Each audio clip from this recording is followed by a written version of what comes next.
I want to welcome all of you to Freedom Ranch. I want to welcome you to Alpha Ministries Veterans Appreciation Day. We're glad you're all here. We're looking forward to a good time today. We've got some good food.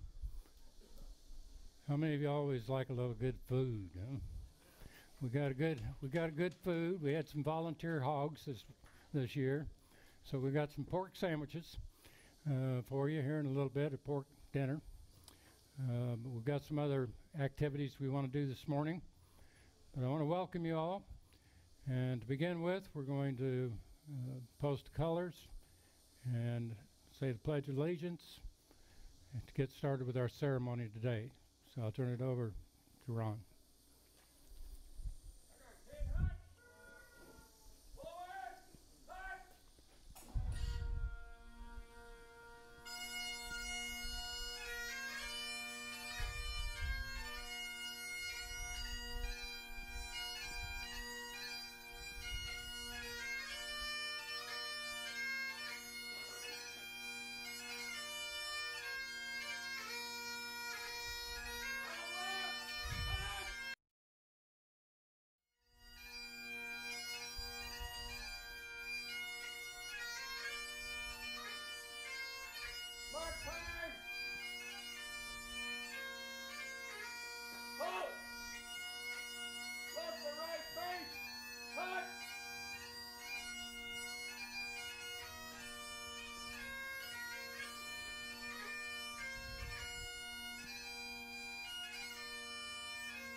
Please join me in a pledge of allegiance to our flag. One, I pledge allegiance to the flag of the United States of America and to the republic for which it stands, one nation, under God, indivisible, with liberty and justice for all. Please remain standing for the national anthem.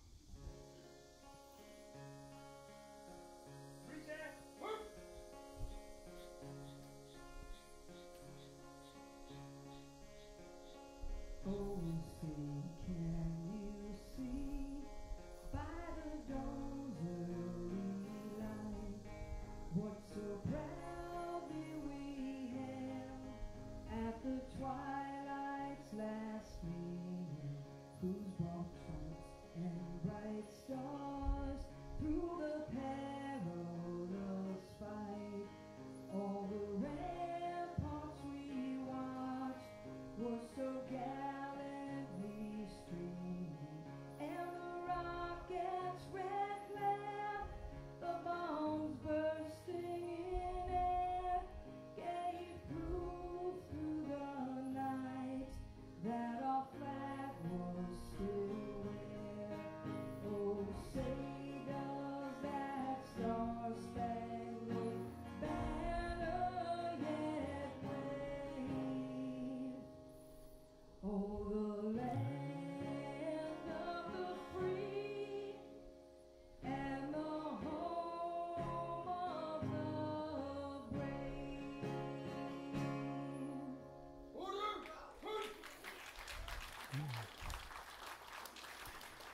At this time, we'll have an invocation by Tom Bimbo. On behalf of Alpha Ministries, Church of the Woods, and those of us at Freedom Ranch, we want to welcome you here today, and let me be the first to thank you for your service and welcome you home. We want to make our home your home, and we want you to relax and have a good time today, and come back anytime you want to hang out and just relax with us here. Would you please now join me in prayer? Dear Heavenly Father, we thank you in this time when Christians around the world are being persecuted for their faith, even persecuted under horrible death and torture. We thank you for these United States. We thank you for the sacrifices made by our men and women of the armed forces. We thank you for your protection and keeping this a place where we can freely and openly exercise our faith, talk about you. We don't take this for granted, Lord, and we ask that you remain the focus and the center of our public life as well as our private life. We ask all these things in Christ's name. Amen. Amen. Thank you. You may be seated. Okay, Ron, we're going to give a tribute now. Ron's going to lead us in a tribute to the various branches of service and all you veterans. Go ahead and lead us, Ron. All right, we're the veterans of foreign wars, Halbrine Post 10132 in Hope Sound, Florida.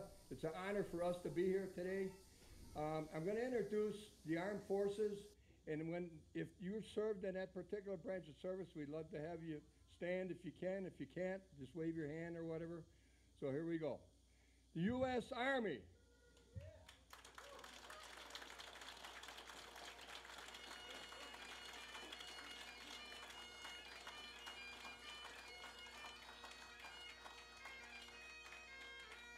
U.S. Marine Corps.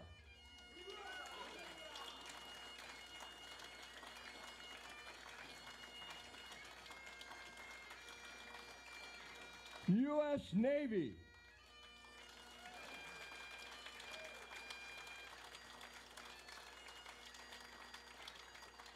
U.S. Air Force.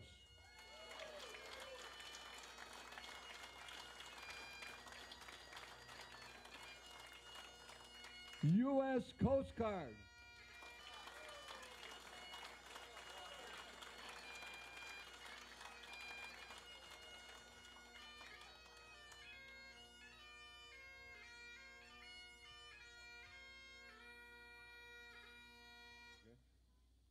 Honor Guard.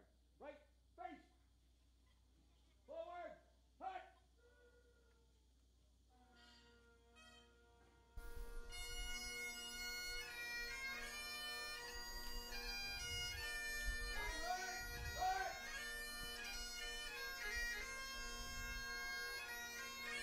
You want me to move that mic? No, we'll go over the front. I'll get it.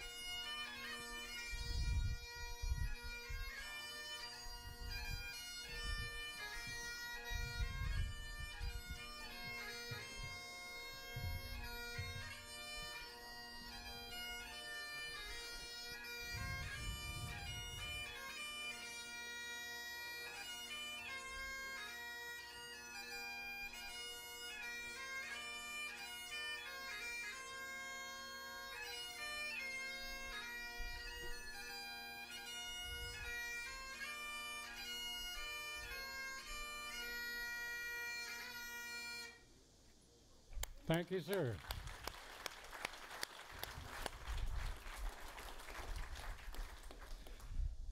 This morning I want to start out with just a word of encouragement to all our veterans.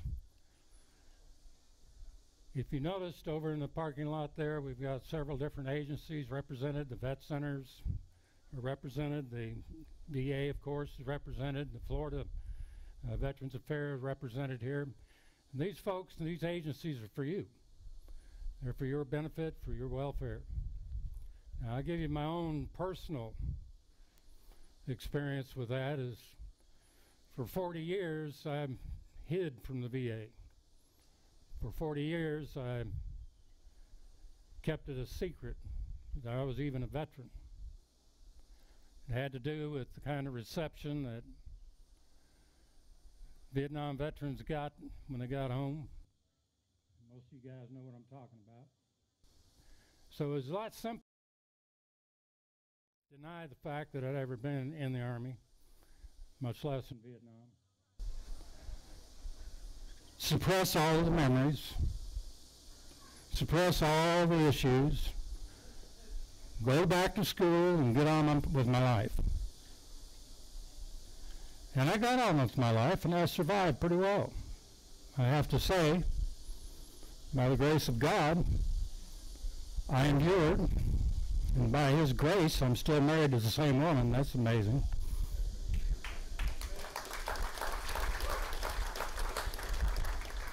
And by the grace of God, I was able to continue. The strange thing I learned about that those memories, even though you suppress them and even though you push them down, You guys know what I'm talking about. They have a strange way of bubbling up at the weirdest times, don't they? Like in the middle of the night, when you wake up on the floor, out of bed. Strange times when somebody inconsiderate or somebody not thinking about anything does some really stupid thing and it just pisses you off so bad you want to choke them. Those kind of strange times that come on you that cause other people to step back and look at you and say, what's wrong with that guy? See, I was hoping that all that stuff would go away. But I discovered that the older you get, the worse it is. And I guess the reason for that is the fact that the older we get, the harder it is to keep all that stuff downstairs. And after a while, you just don't give a rusty rat's butt. You just let it fly because you can't hold it anymore. That happened to me personally about 5 years ago. I began to see issues and problems that I needed help with.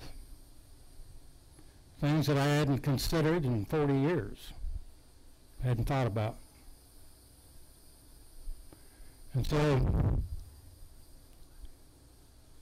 a very strange thing happened. I ran out, my insurance premium went up to $1,800 a month after several surgeries. And so I was forced financially to go to the VA. Now, I'd tried to enroll in the VA a couple other times, and I'd get the forms, and I'd start filling them out, and I'd flash and throw them away. Couldn't do it. And I tried several times. But this time I had to. There's just no question about it, because I didn't have any other choice. And they do a little screening on you when you get enrolled. One of them was a PTSD screen. I interviewed a little gal at the Okeechobee Vet Center in there. She interviewed me. And see, for years I couldn't even say the word Vietnam without losing it altogether. And she kept talking to me and talking to me and talking. It sounded like she was saying, Vietnam, Vietnam, Vietnam. And I lost it. She gave me a little form to take home to consider the symptoms. I got home and I didn't think much about it. My wife read it and marked every one. Except the last one, and that's because I work for myself. It's the only reason I didn't have multiple jobs. That began a journey about 5 years ago for me and my wife. It started, thankfully, enrollment to the VA system and also the care I received at the vet center, the brand new vet center opened up in Jupiter. And so I want to introduce to you a speaker who's just going to tell you a little bit about the vet center here today, in case you folks don't know about it, a little bit about their services. And that speaker has become not just a counselor, but a good friend, one that I've learned to trust, one who himself has been deployed twice, and one who has helped me tremendously, and that is Major Raul Diaz. Would you come, Major?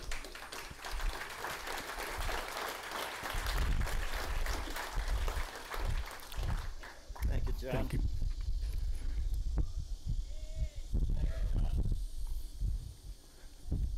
All right, well, the Readjustment Counseling Service of the VA. It's a mission that I live it every day because I talk to the veterans, the combat veterans from all eras, every day, and my counselors do now at the Palm Beach Vet Center in Green Acres. And as John was saying, yes, I was hired after my deployment to Iraq as a combat stress control psychologist to open the Jupiter Vet Center. And about last year, then I transferred over to Green Acres.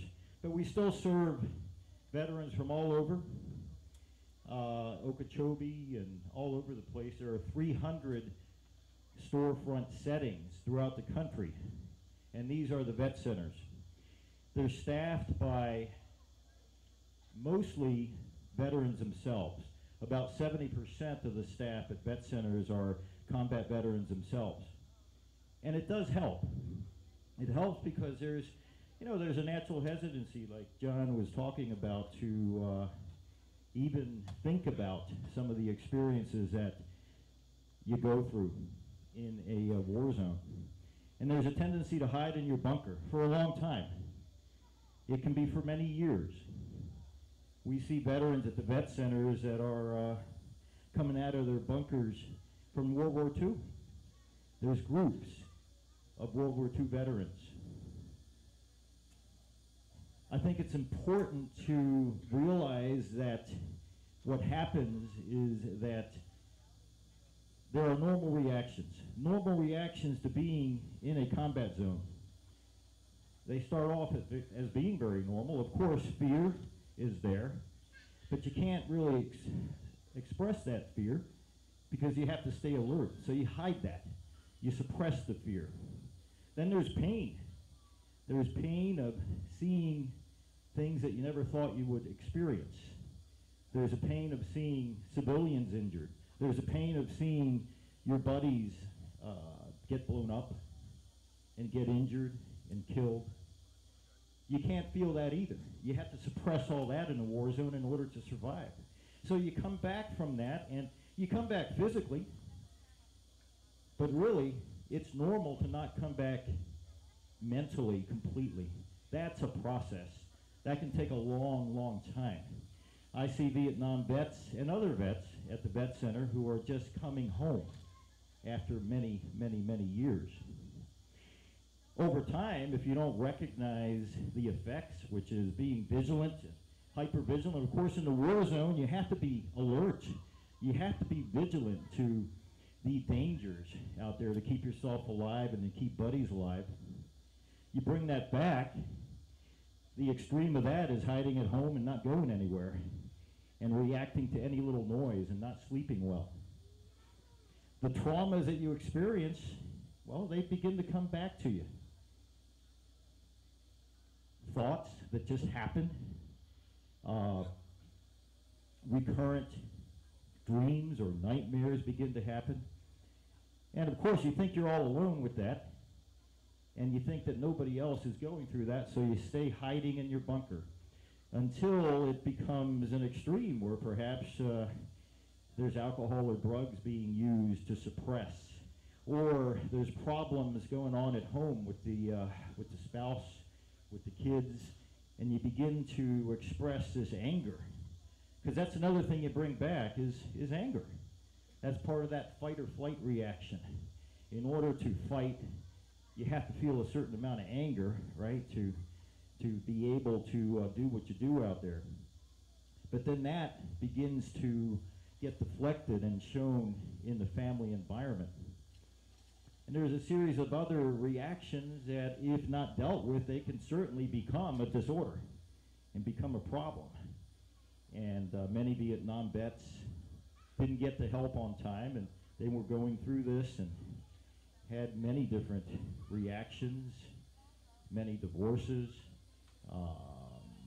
jail and prison, drug abuse and addiction, and so on and so forth. So what we do at vet centers, veterans do not have to have a diagnosis. Whether you came back yesterday or many years ago, you're going to be experiencing some reactions, some normal reactions. Come in and talk about that and try to put it into perspective and understand how it's affecting you so that you can possibly prevent it from interfering with your life. Of course, since we're VA, we do refer back and forth to the medical center, but we're a separate program. We do keep a separate record, and the records at our vet centers can only be released by the veteran. It's not accessible in any system within the medical center. It can be released to veteran service officers to help you with benefits, It's another thing we do is we have veteran service officers at the vet centers helping the veterans understand their benefits, which are very complicated to understand, but they help out with that. We connect them up with career source counselors to help them get jobs and work on their resumes and get out there in the world. We help them understand their GI Bill benefits so they can go to school and so on. So that's what we do at vet centers. As I said, Jupiter Vet Center is the closest one here. They do send out a counselor, I believe, still to Okeechobee a couple times a week. And there's also one in Green Acres, which is the one I'm running right now.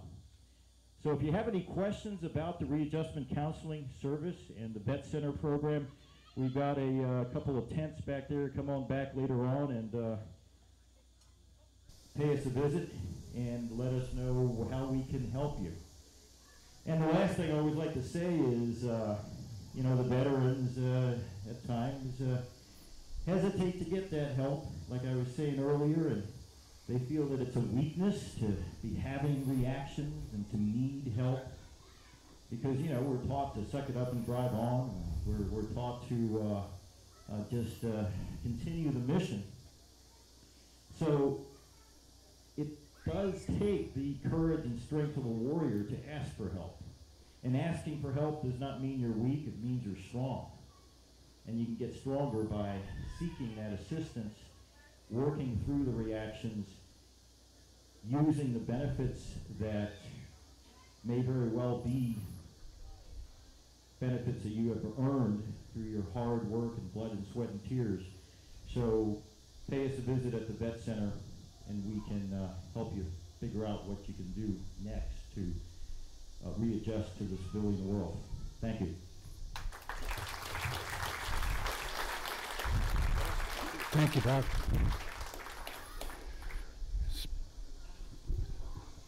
Speaking of service officers, I want to introduce another fellow to you. I saw him just a minute ago, but I don't know where he ran off to. Mark McCabe. Anybody see him running around? Oh, you're over on this side. I was looking for you over there.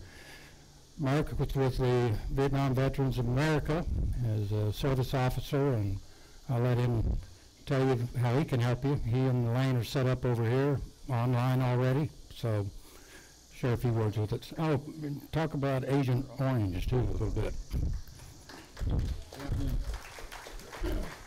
My name is Mark McCabe. I am a subcontractor to the Veterans Benefit Administration.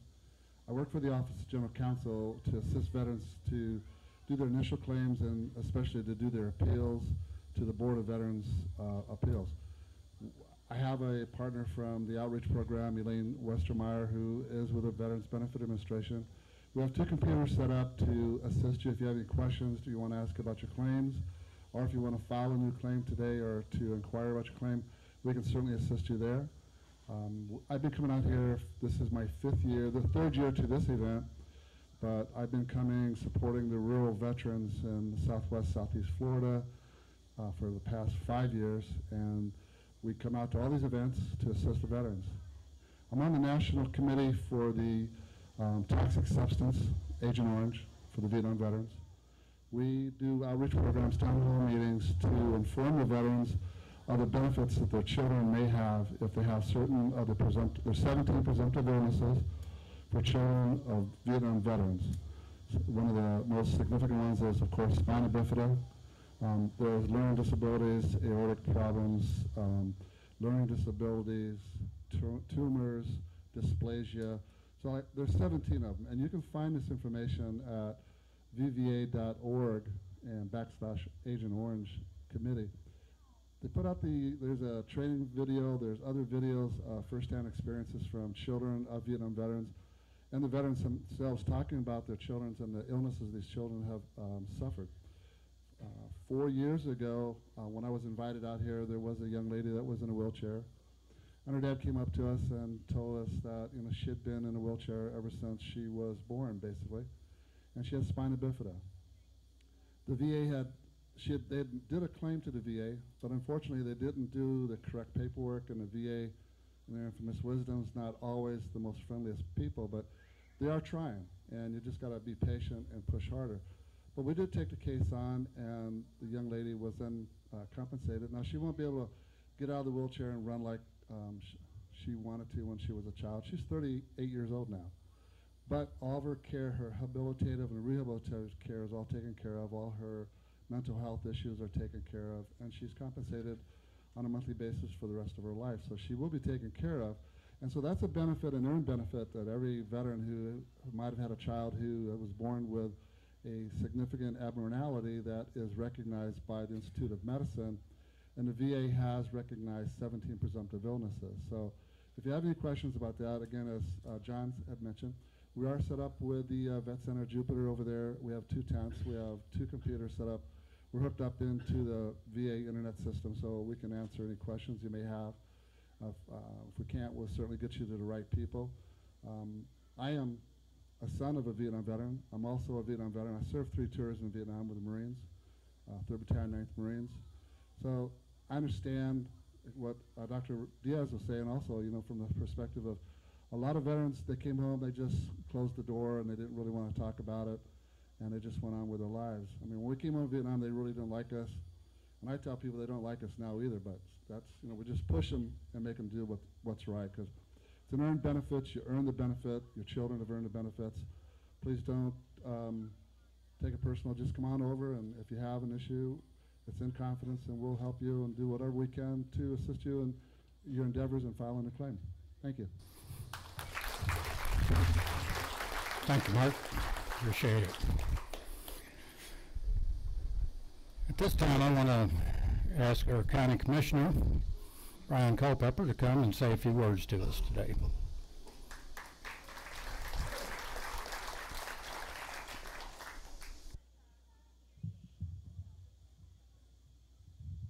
Good morning. I know it's warm underneath here, so I've talked to John, and I promise I'll keep it less than an hour, okay? They traditionally, and I've been honored to ask to speak at several occasions, you know, for the Vietnam veterans, for the all veteran organizations, and believe me, that's one of the highlights of my life, and especially my political life. But generally what we do is when we talk about that, we go back to like World War II, Korea, Vietnam, and then that's kind of been the major focus of it. But I wonder if I could take a few minutes to take you back to memory lane a little bit, and some things that I learned, and I'm embarrassed to tell you that I didn't know this originally, that I had a cousin who was a Marine in Vietnam, went 3 tours, who is recently deceased, who was my favorite. I loved him like I did my own brother and sister. And I kept hearing him talk about leathernecks. Leathernecks, the Marines are leathernecks. I never knew what it was. He never took the time to explain to me what it was. Well, with all the things that we're seeing around the world today with decapitations and all the stuff and the tortures and everything, I started doing some research and found out that that term actually came from when we were off the coast, and you know the Marine Corps song, from the halls of Montezuma to the shores of Tripoli. So I did some research and found out that the reason that our Marines were called leathernecks is because when they were serving off the coast of Tripoli, that the pirates would try to slit their throat. So they had to wear a leather collar to protect themselves being either their throat slit or being decapitated. Well, back when Thomas Jefferson took office in the late 1800s, he was getting pretty fed up with the fact that 20% of the wealth of the United States of America was going to bring back our hostages that were taken off merchant ships and that were attacked by the Muslims, thus the word the Barbary Coast pirates. So as a result of that, what happened was he sent a whole flotilla of frigates over there and did some serious butt kicking. And so that's where this all evolved. So to say, when you talk about veterans, that goes back a very, very long time. As a matter of fact, I had a cousin recently that got involved with this, this site where you go on Ancestry.com. And she did some research, and she found out, and I knew part of this, that the original Minutemen were actually called the Culpeper Minutemen. And the reason so is the majority of them came from a small town that we all know, Culpeper, Virginia. So as I did this research, and this is several years ago, I knew that part of it, but I didn't know all the details that went with it. So 46 years ago, when I got married to my current wife, and I'm sorry she couldn't be here today, we went on a honeymoon, and the next morning after our wedding, we were sitting out by the pool deck. And I started to explain to her, because I was really proud of the fact, I never told her about our history, that I was part, a descendant of the Minutemen. And she quickly said, well, after last night, I could certainly understand that. But I was nervous. I hope you understand that, you know. But when you look back at our history that is so rich in the Philippines, we went into the Philippines because Christians were being murdered in the Philippines. And I have one of my closest friends now that I met when I moved to Okeechobee is a Filipino who joined the military, the army, in the Philippines, in Subic Bay. So one day, he never said a word. We were having breakfast, and I noticed on the back of his arms he had some really nasty scars. And I asked him, did that come, do you have a car accident? He said, no. He said, I was wounded in Vietnam.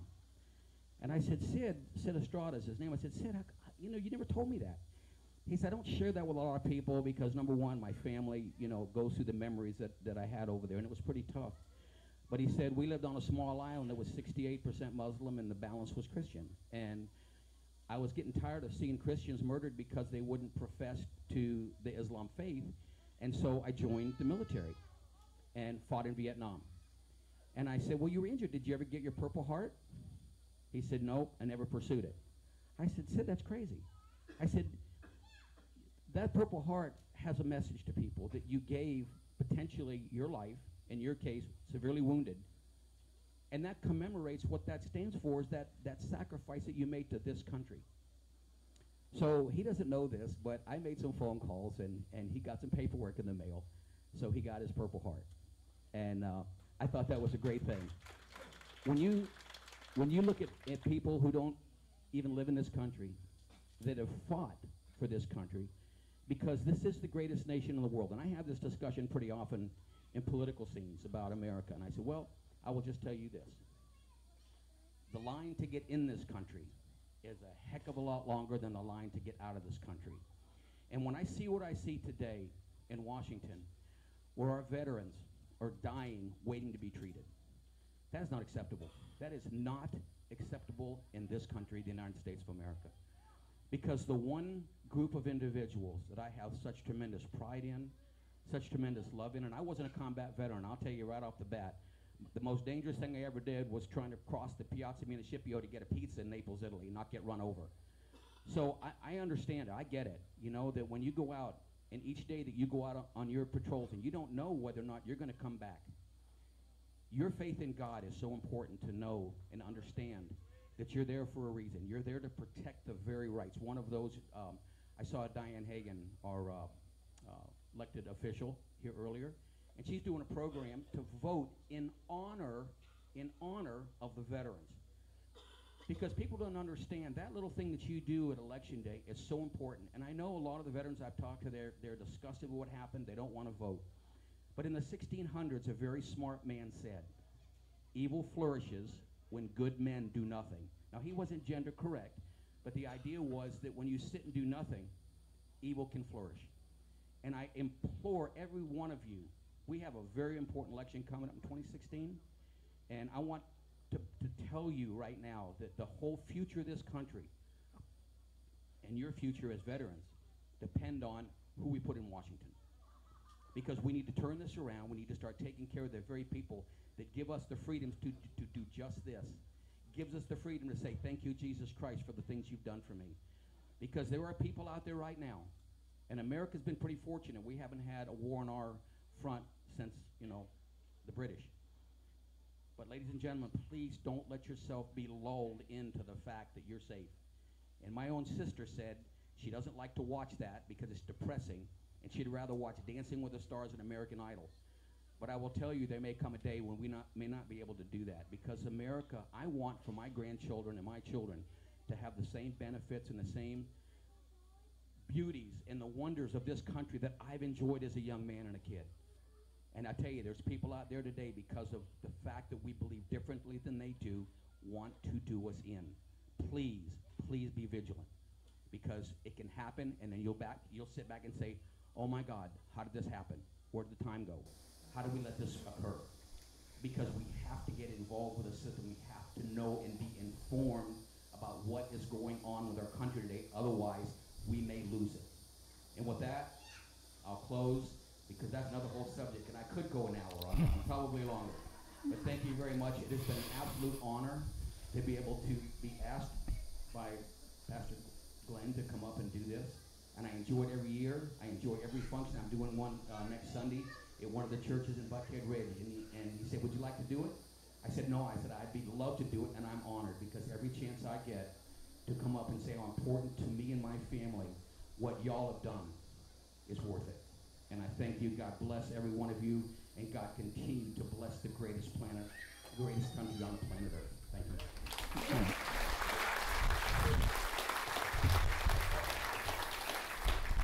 Thank you, sir. Well, we've had enough information, I think, to last us for a while. How about a little entertainment? You guys want a little entertainment? I promise I won't sing, all right? But I want to introduce a lady to you who has a heart for veterans, has a heart for the military, and she's consented to come today and share with you all some songs just for your entertainment and to honor you as well. Her name is J.D. Danner, and I want her to come now. Welcome her. J.D.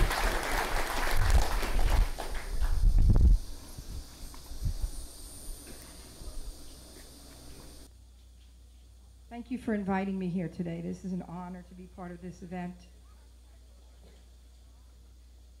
I do some touring, performing for our troops here in the States, for the families. I do a Homeland tour once a year during the Christmas season. From Christmas through New Year's, I visit a bunch of military bases in the States as a Homeland tour, and I've been overseas a few times. I'm getting ready to go back to Guantanamo Bay with my band.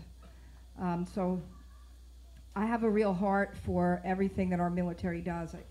I have a huge respect for this country through my dad, who was an immigrant from Italy and came over here right after World War II, and he always told me that the United States is the best country in the world.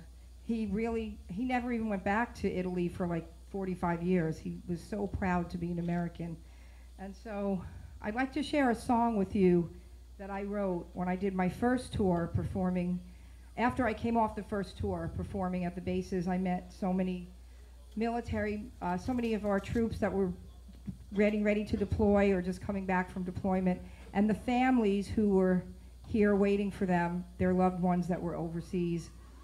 And so it struck me to not only feel such an appreciation for the courage of our military, but also their families who are here waiting for them with sometimes not getting word or not getting accurate word of what's happening.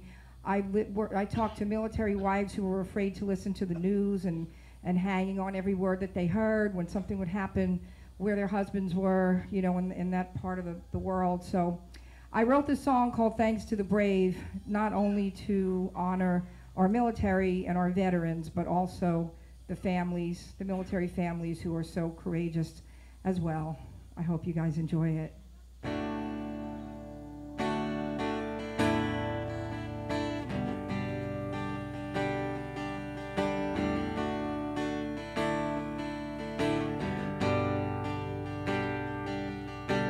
Johnny just left home for his second tour with a baby on the way. It's harder than before. As he said goodbye, he wiped the tears away. He's off to fight again for the USA. Thanks to the brave, we're the land of the free. And whenever duty calls, they'll be all that they can be. For every soldier's scar and every soldier's grave, we're the land of the free. Thanks to the brave.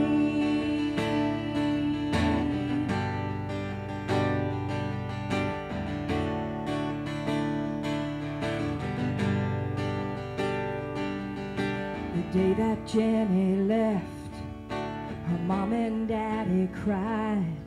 Their heads were filled with worry, their hearts were filled with pride. 2 long years have passed, and now she's finally home. But as she falls asleep at night, she still hears those bombs explode.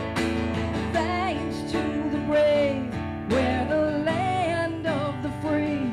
And whenever duty calls, they'll be all that they can be. For every soldier's scar and every soldier's grave, we're the land of the free. Thanks to the brave.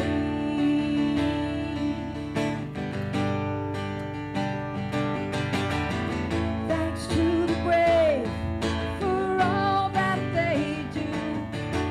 Every day they lay down their lives for me and you.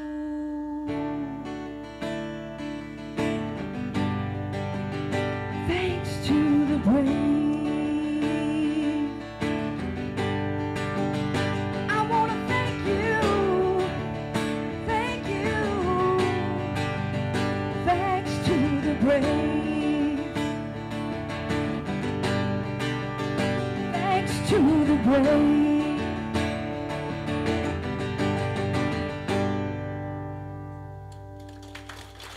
Thank you. Thank you so much.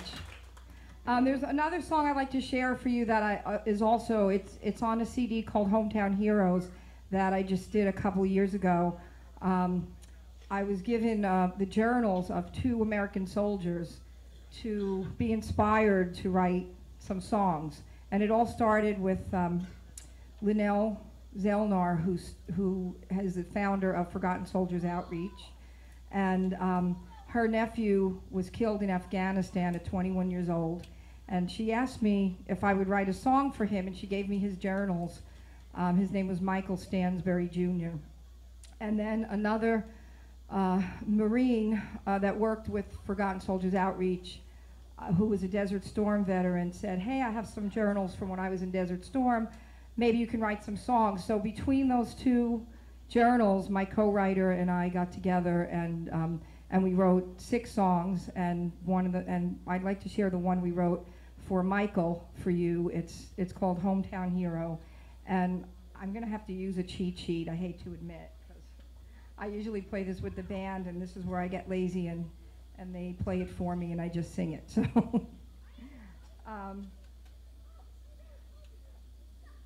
Michael was buried in Arlington, and a lot of what you hear in the song actually came from his journal. So there was a line that he had in his journal that said, I know when I die I'm going to heaven because I've already been through hell. And we thought that was so touching that we used that in the song. So, and I have, by the way, I have those CDs here today. I have the whole CD, and then I have a single and another CD that I did before those 2. Hometown Hero.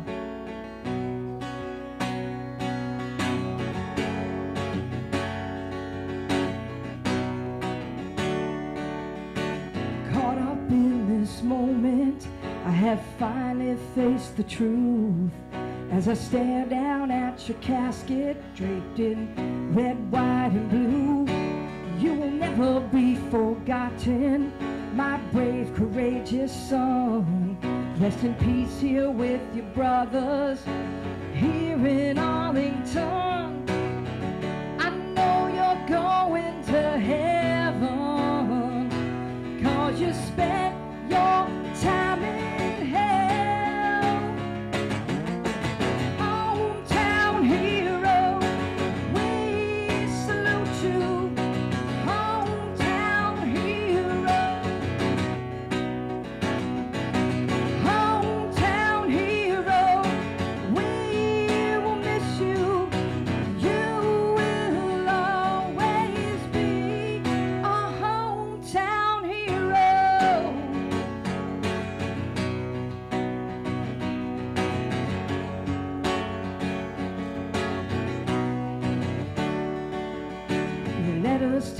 story of the hell that you went through. Then you lost your life in the blink of an eye. My worst nightmare come true. You were the spirit of America, born in Middle Tennessee. Son of the South, you died too young, but your memory lives on with me. I know that you are listening, so listen to my rebel yell.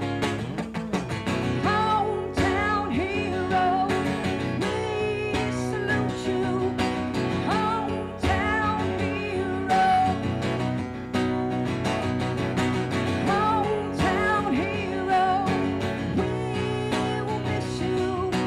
You will always be our hometown hero. Every day I sit in church and bow my head and pray. Please, dear Lord, don't let another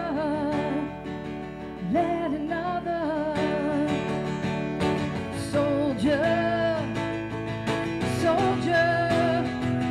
die today. No, not another soldier. No.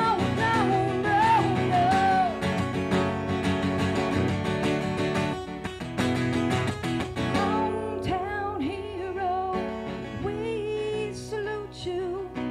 Hometown hero. Hometown hero, we will miss you.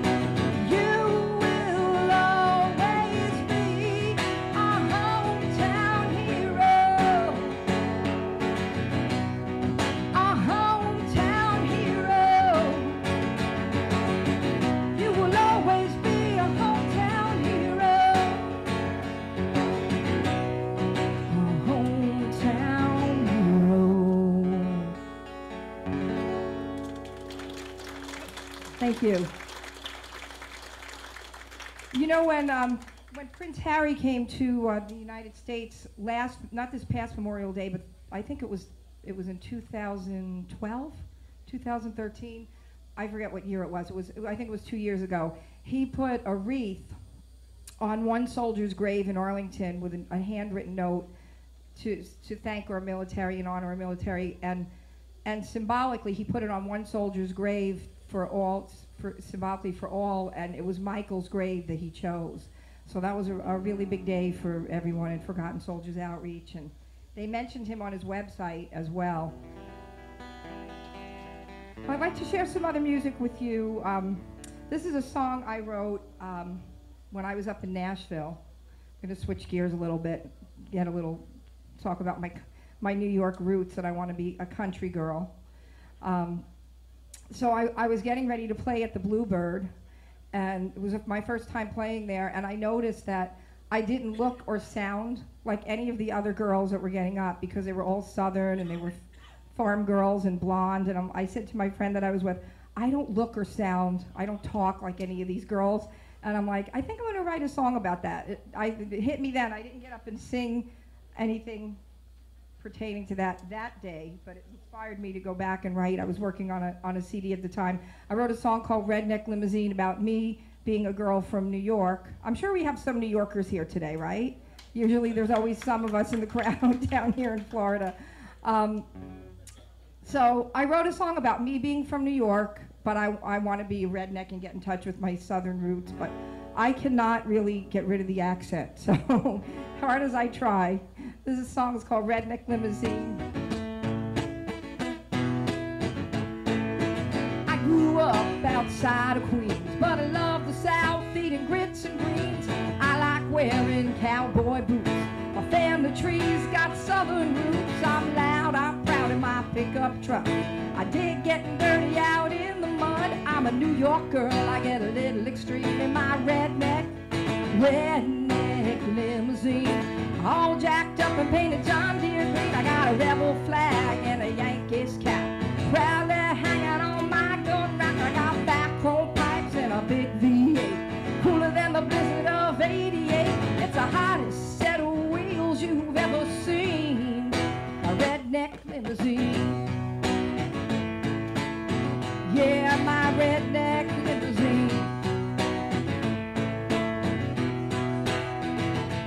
Well, my New York slang's got a southern drawl. You can really tell when I say, hey y'all. I love tailgate parties and barbecue, blasting Johnny Cash and the boxcar blues. All the boys just want to get inside, and the girls think I'm crazy till I give them a ride. I'm a New York girl, I get a little extreme in my redneck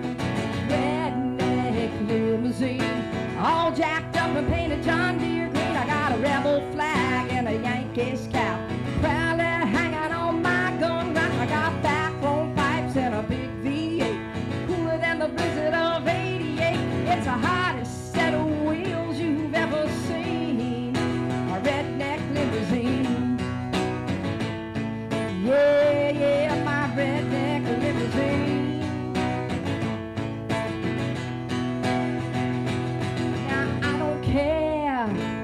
What the people say, I'm gonna drive that truck till I'm in my grave. Redneck limousine, all jacked up and painted John Deere green. I got a rebel flag and a Yankees cap, proudly hanging on my gun rack. I got backbone pipes and a big V8, cooler than the blizzard of '88. It's the hottest set of wheels you've ever seen, my redneck limousine. Oh yeah, my redneck limousine. I got backbone pipes and a big V8, redneck limousine. My redneck limousine. Thank you very much. I'd like to share this song with you. It's called "You Love Me Anyway." It's something I wrote. When I was working in Nashville, that same CD, I was asked to write something for a Christian project, and it was going to be a compilation project of different artists, and they wanted to be more like a Christian rock project. So I wrote this song called "You Love Me Anyway." It's about unconditional love. It's about God's unconditional love for us, even though we probably make the same mistakes or do the same thing we swore we won't do again.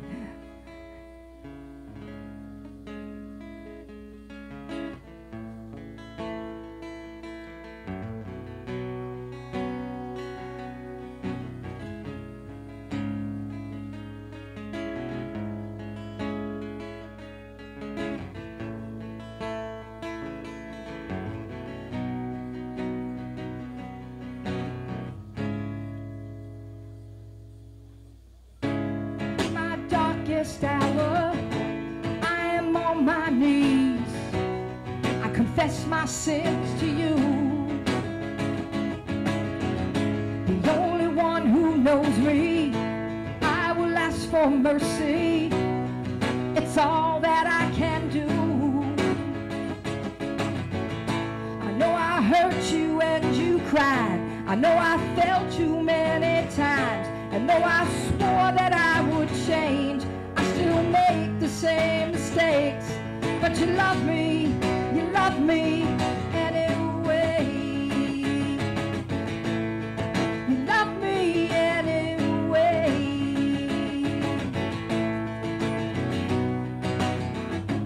You have shown me patience, a love so perfect, only you can make me whole.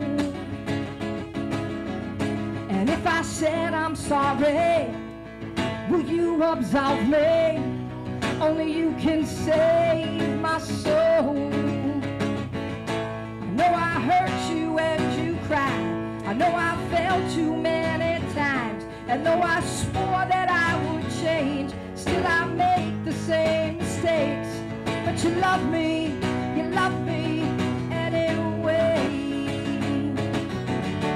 Like a child I run to you. You are the only truth. Shine your light, you're my refuge. I am nothing without you.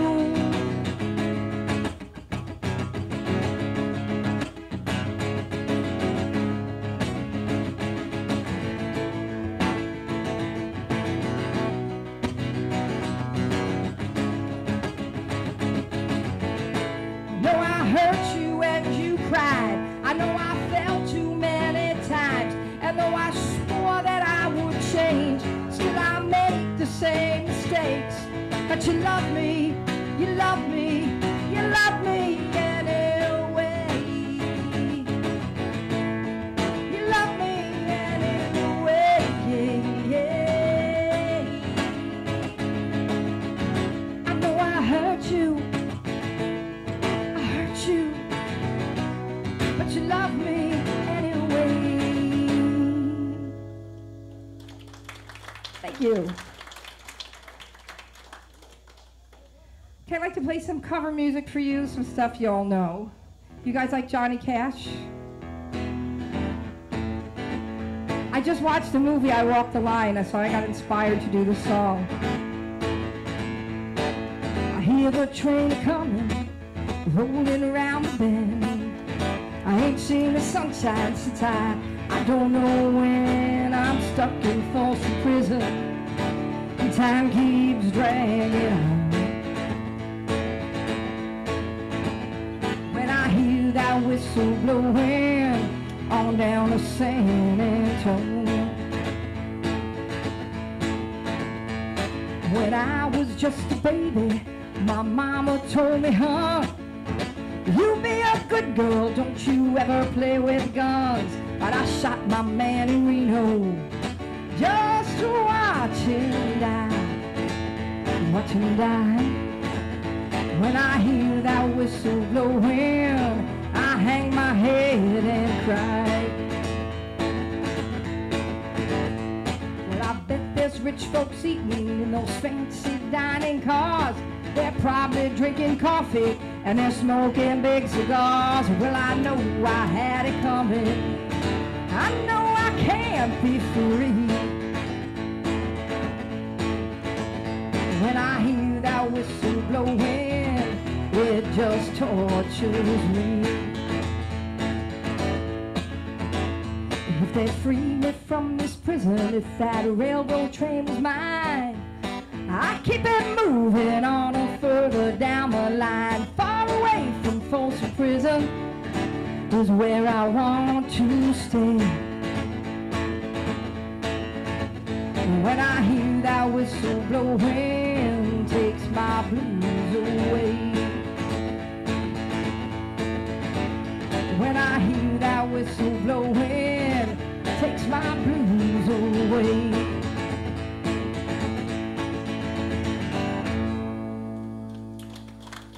Thank you.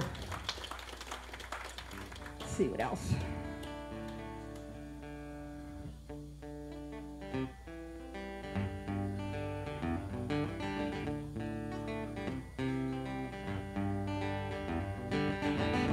Big wheels keep on turning, carry me home just to see my king, singing songs about the Southland. Miss Alabama once again, and I think it's a sin.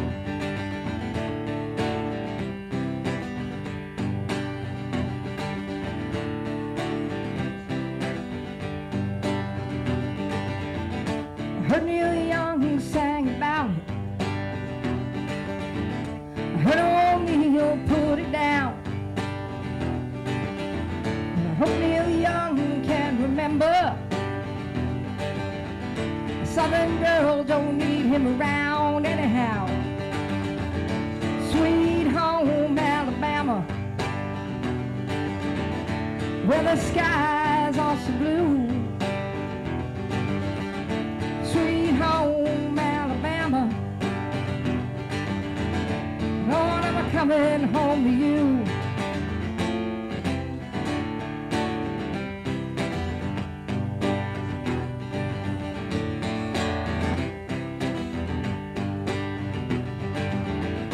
Muscle shoals, they got the swampers,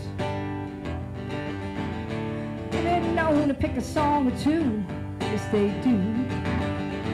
Oh, they get me all so much. Take me home when I'm feeling blue. And now, how about you? Sweet home Alabama, where the skies are so blue. Sweet home Alabama, Lord, I'm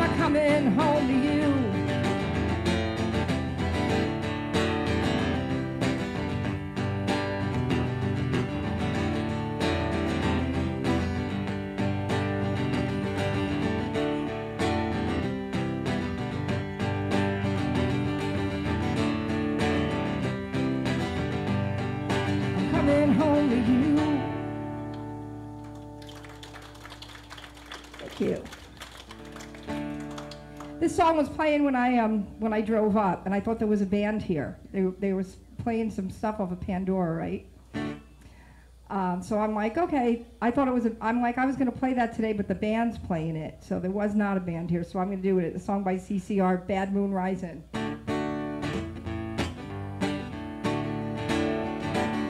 I see a bad moon rising. I see trouble on the way. I see earthquakes and lightning. I see a bad time today. Well, don't go out tonight. It's bound to take your life. There's a bad moon on the rise. I hear hurricanes are blowing. Well, I know the end is coming soon. I feel the rivers overflowing. I hear the voice of rage and ruin.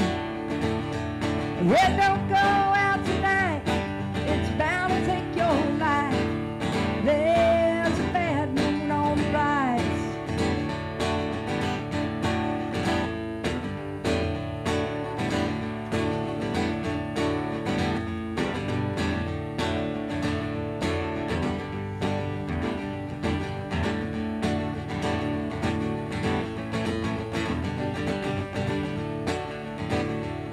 Well, I hope you have got your things together. I hope you are quite prepared to die. Well, it looks like we're in for nasty weather. One eye is taking for an eye. I said, don't go out tonight. It's bound to take your life. There's a bad moon on the rise. Yeah, don't go out tonight. It's bound to take your life. There's a bad moon on the rise. Thank you very much. You guys have time for one more? I'm going to take it out with a song called Drift Away. So some of you guys might want to sing along. You'll know your part when it gets to it.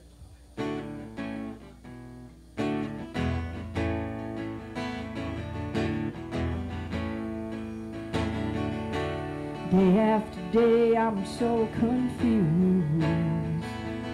I look for the light through the pouring rain. You know it's a game I hate to lose.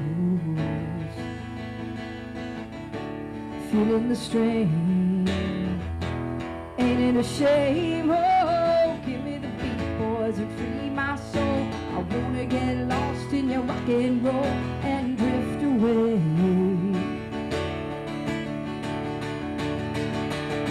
Give me the beat, boys, and free my soul. I wanna get lost in your rock and roll and drift away.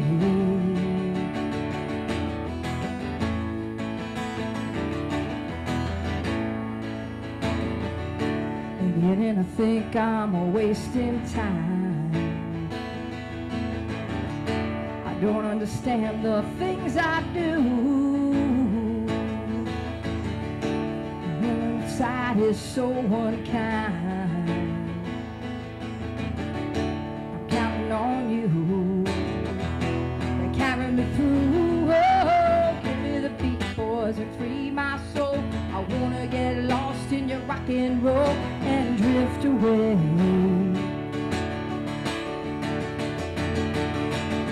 Give me the beat, boys, and free my soul. I wanna get lost in your rock and roll and drift away.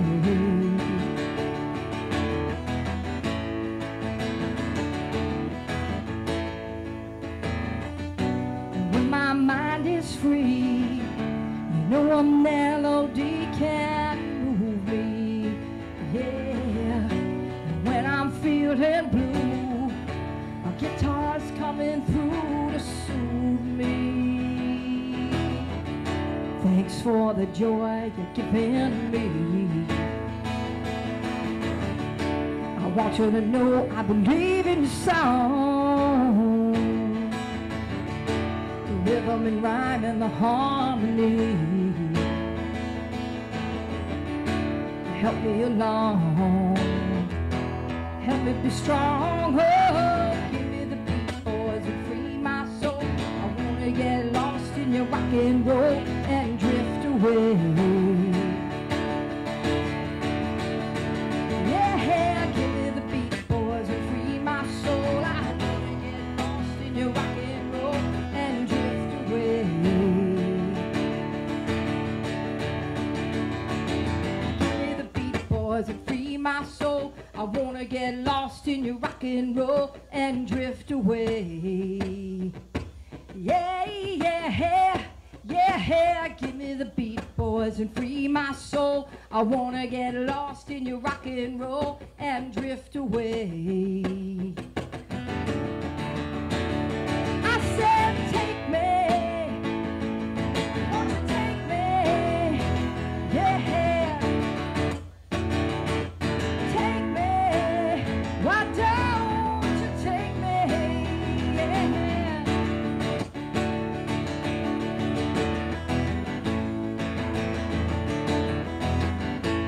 Thank you guys for hanging out and listening to me today. Thank you for inviting me to be here. It's an honor. Thanks. Thank you, JD. There are some CDs up here for any of you who'd like to buy some, help her out. We appreciate JD coming and sharing with us her music today. In case you noticed all this commotion and these horse trailers running around and all that stuff, here about 1:30 after we eat, we've got a Little Britches rodeo over there. Now these guys are about that tall, and they just barely sit up on the back of the horse, but they're going to do little events for you over there, and you all stick around after you eat. Just kind of make your way through over to the arena there, and I want you to spend as much time as you want to. The Little Britches Rodeo. It'll start about 1:30 or so we'll have plenty of time. I'm going to ask John Hales to come up. He's one of our pastors here at Church in the Wood, one of our elders, and for Alpha Ministries. And I've asked him to give us a benediction today and to bless that world famous pork he just cooked for y'all.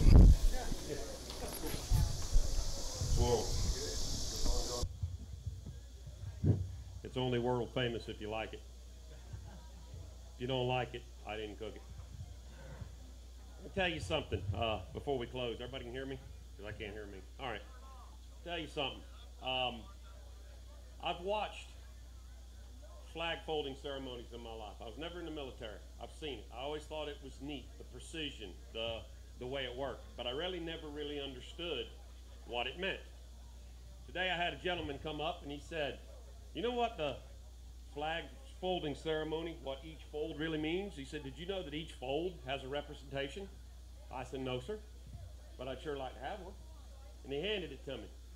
I want to read this to you. And I want to see if it hits you where it hit me, because I never realized. See, the flag folding ceremony is done to honor our fallen soldiers, okay? Our men that have given all, okay? Our women that have given all. The first fold is a symbol of life.